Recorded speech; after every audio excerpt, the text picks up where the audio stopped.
In the 1990s, it increased further. The military aid and training is going to go up again because it hasn't been yet successful, hasn't been completely successful. In the 1990s, Colombia moved to first rank among the terrorist states of Latin America. There were two reasons for that. One is that its own atrocities against its own population were, in fact, increasing. But the other reason is kind of like Turkey. The terrorist activities in the other countries had more or less succeeded, and therefore they were able to decline.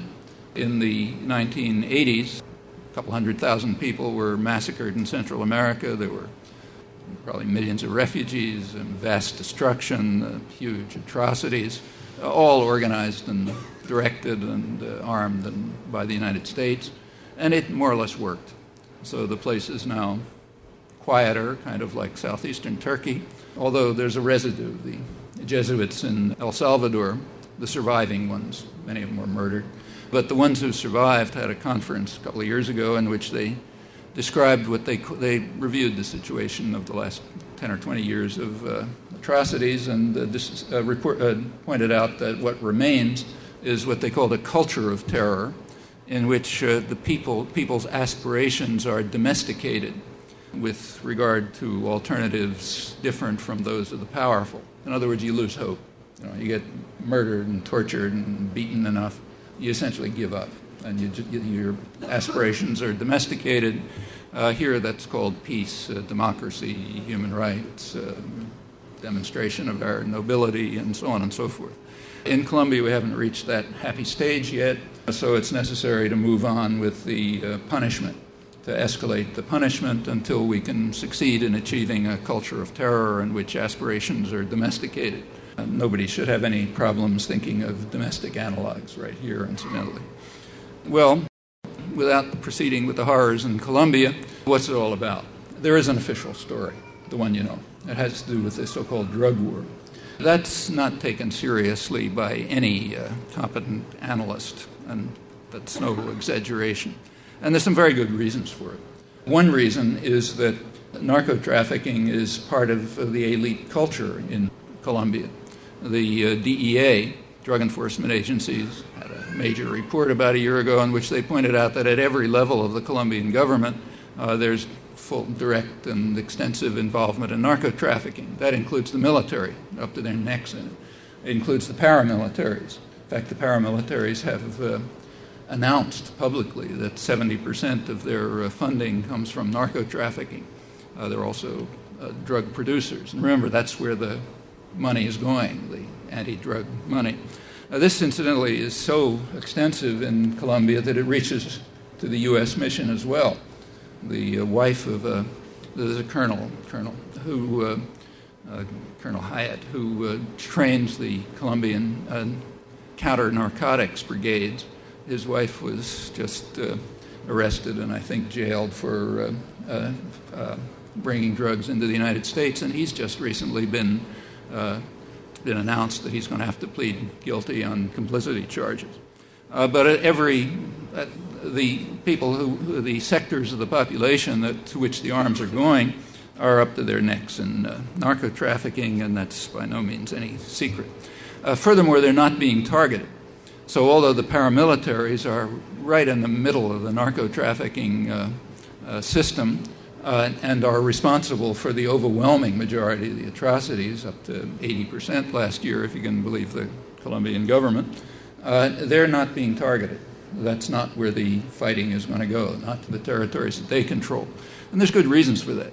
They're basically the armies of the landowners, the narco-traffickers, the oil companies, and so on and so forth. You don't go after them. The Colombia plan, Clinton's Colombia plan, is specifically directed against the areas that happen to be under guerrilla control, peasant areas under guerrilla control. The guerrillas, the FARC, are called, there's a term for them, they're called narco-guerrillas in the United States. Paramilitaries are not called that. Experts on the topic, including the United Nations Commission on the Scene or Colombian specialists in these topics, Ricardo Vargas is one, and others, point out that there's some truth to that.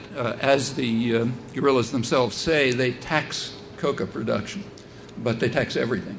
So everything that's produced in their areas, they tax, and since a lot of what's produced in their areas happens to be coca, they tax that.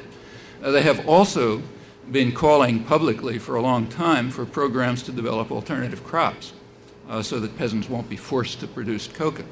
That's not part of the Colombia plan. Clinton's Colombia plan has a few dollars for out of the $1.7 billion for alternative crops, but excluding the guerrilla-controlled areas, so not a penny goes there for the alternative crops that the guerrillas and the peasants have been publicly requesting for years. No big secret about that. Incidentally, the Colombian government is also requesting it, but is being disregarded. The U.S. insists on measures that even the Colombian government is opposed to, including experimental biological warfare programs and chemical warfare, which are now being carried out, and of course military operations. That's a U.S. program. It's not the Colombian program. They have to go along. They haven't got any choice. Why are the peasants producing coca? Well, that's well known. The areas where the coca is being produced, often the Amazon jungle, these are areas to which peasants were forced. They were driven off their lands by armies, paramilitary forces of the landowners, the narco-traffickers, and others, who by now have taken over most of the productive land in Colombia, and the peasants are simply driven to marginal areas, like opening up new areas in the tropical Amazon. And there's not a lot you can do there. One of the few things that they can do is then survive, you try to survive, is to plant coca, for which there's a steady market. So that's one of the reasons. There are other reasons. Colombia was a wheat producer at one point. That ended in the 1950s. It ended in the 1950s because of a program that we're very proud of here called Food for Peace. Food for Peace is a program which compels U.S. taxpayers to pay U.S. agribusiness to flood poor countries with subsidized food, which drives out peasant producers, and provides what are called counterpart funds. Funds go to the government, which they usually spend for either enriching the rich or for the military forces so that they can kill the peasants who are driven off the land. That's called Food for Peace. And the Food for Peace program in Colombia in the 1950s undermined and destroyed Colombian wheat production. So that's one reason why peasants don't produce wheat. There are, however, deeper reasons, and they're worth thinking about. They're very closely related to things going on in Seattle and Washington and on the front pages and so on.